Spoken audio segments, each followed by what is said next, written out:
Attention please. Next station is पढ़ाई लिखाई express.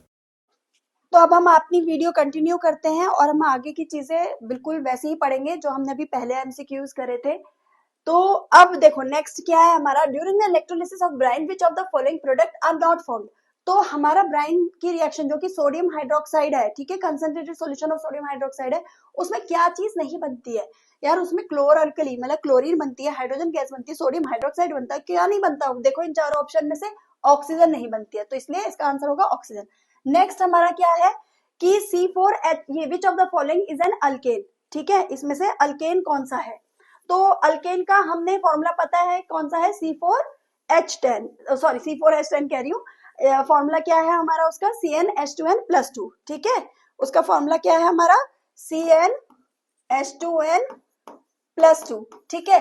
तो यही तो हमारा ऑब्वियसली नहीं बनेगा, ये C3 है, वैसे भी C3H6, तो ये नहीं बनेगा, ये भी नहीं बनेगा, ये भी नहीं बनेगा। अगर आप ये फॉर्मूला पुट करोगे तो इसमें आंसर जो होगा C4H10 होगा।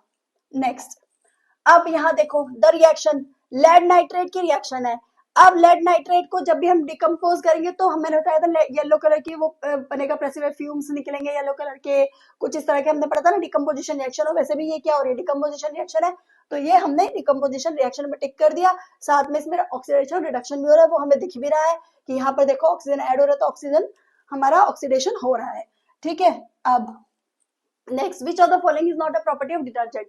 देखो डिटर्जेंट हार्ड वाटर में भी काम करता है, biodegradable in all cases, biodegradable तो नहीं है वो, in all cases which of the following is not a property of detergent, use in acidic condition में भी यूज हो जाता है, produce more lather than soap, ये बायोडिग्रेडेबल नहीं है, ठीक है, तो इसका आंसर ये नहीं होगा, बी नहीं होगा, इसका आंसर जो होगा वो ये होगा, ठीक है, क्योंकि बायोडिग्रेडेबल इन ऑल केसेस में नहीं है, वो नॉन बायोडिग्रेडेबल होता है डिटर्जेंट।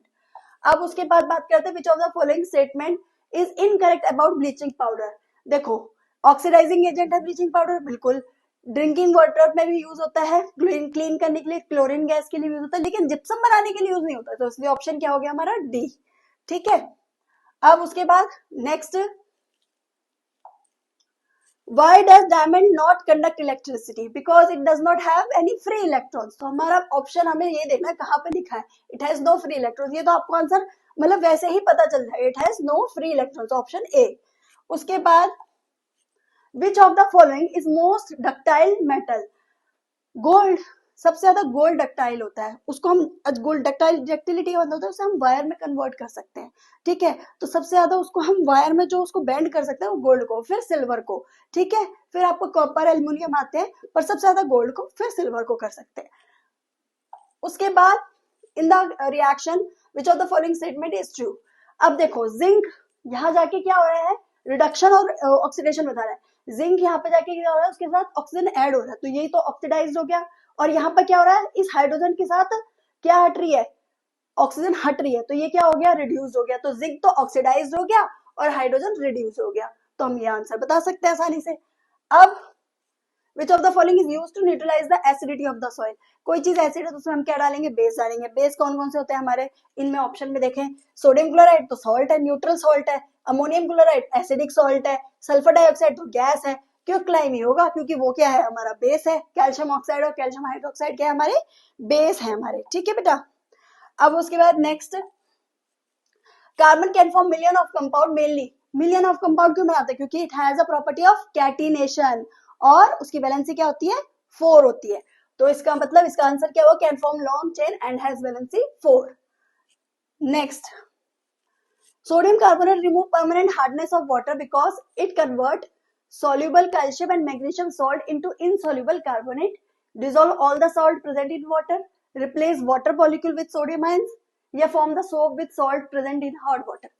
अब परमानेंट हार्डनेस कैसे रिमूव करता है, कि परमानेंट हार्डनेस क्या होती है वाटर की, कि उसके अंदर क्या होते हैं, स्कम बन जाता है, किसका स्कम बनता है, कैल्शियम और मैग्नीशियम का। तो जो सोडियम कार्बोनेट है वो क्या करता है, जो सोल्यूबल कैल्शियम और मैग्नीशियम सॉल्ट है उनका इनसोल्यूबल कार्बोनेट बना देता है, ऊपर प्रेसिपिटेट बना देता है ताकि उस लेयर को हम अलग कर सके, ठीक है, तो आंसर ए होगा, ये पढ़ाया भी है मैंने। उसके बाद consider the following statement about all the factor indicator like onion and vanilla. अब अनियन और वनीला, ठीक है, ये हमने पहले भी किया हुआ है, ये मैं एक्सपेक्ट करती हूँ कि सभी बच्चों को आता होगा, नहीं आता तो मेरी वीडियोस देखो, केमिकल रिएक्शन एंड इक्वेशन की पूरी और बाकी चैप्टर्स की भी, एसिड बेस सॉल्ट की, आपको बहुत आसानी से ही समझ आ जाएगा। एसिड की ऑल्फैक्टरी इंडिकेटर किसको डिस्टिंग्विश करते हैं? एसिड और बेस को, ठीक है। As in the presence of acid, their smell is lost. Acid में क्या होता है, उनकी स्मेल जो होती है लॉस्ट हो जाती है, और बेस में उनकी स्मेल आती है। तो ऑप्शन क्या होगा? 1 2 3 जो है हमारे सही है, तो इस पे हम टिक कर देंगे। इसी तरह के आपके बेस मतलब बोर्ड में क्वेश्चन आते हैं, अगर आप ये सारे करिए तो आपकी केमिस्ट्री के तो बिल्कुल सारे के सारे टॉपिक क्लियर हो जाएंगे, मैं श्योरिटी देती हूँ। इससे बाहर कोई क्वेश्चन नहीं आ रहा, ऐसे ही घुमा फिरा के सारे सीबीएसई के क्वेश्चन आने हैं। Which of the following statement is incorrect about a balanced chemical equation? जब हम बैलेंस केमिकल इक्वेशन करते हैं तो मैंने बताया था कि हम law of mass of conservation को फॉलो करते हैं। इसके अलावा हम क्या फॉलो करते हैं? जितने रिएक्टर में एलिमेंट्स है, नंबर ऑफ एटम्स उतने ही आपके प्रोडक्ट में भी होना चाहिए। चलो जी, लॉ ऑफ कंजर्वेशन वाली बात भी सही है, नंबर ऑफ एटम जो सेम होना चाहिए both the side, it represent the chemical reaction symbolically भी होना चाहिए, ठीक है। तो क्या नहीं देता है? Amount of reactor and product, ठीक है, gives the actual amount of reactor and product नहीं देता, ये इनकरेक्ट स्टेटमेंट है। अब उसके बाद next, a base which is soluble in water is called alkali, ये तो बिना उसके ही पता चल जाएगा, ठीक है। अब उसके बाद नेक्स्ट देखें, the oxide of which of the following metal would be amphoteric. Amphoteric कौन कौन से होते हैं? एल्युमिनियम और जिंक, तो ऑप्शन में देखो कौन कौन सा है? एल्युमिनियम, ठीक है। तो आई होप आप सबको मेरी वीडियो पसंद आई होगी। ये सारे आप एमसीक्यूज रिवाइज करना, दोबारा चला के देखना अच्छे से, तो और अपने फ्रेंड्स के साथ शेयर करना, ताकि ज्यादा से ज्यादा सबको इस तरह के एमसीक्यूज का पता चले। जो मुझे पूरा लगता है कि इस तरह के अगर आपने सारे कर लिए तो आपकी केमिस्ट्री के सारे डाउट्स जो है बिल्कुल क्लियर हो जाएंगे फुल स्पीड पे। आई होप पसंद आया होगा। सब्सक्राइब कीजिए, लाइक कीजिए, शेयर कीजिए।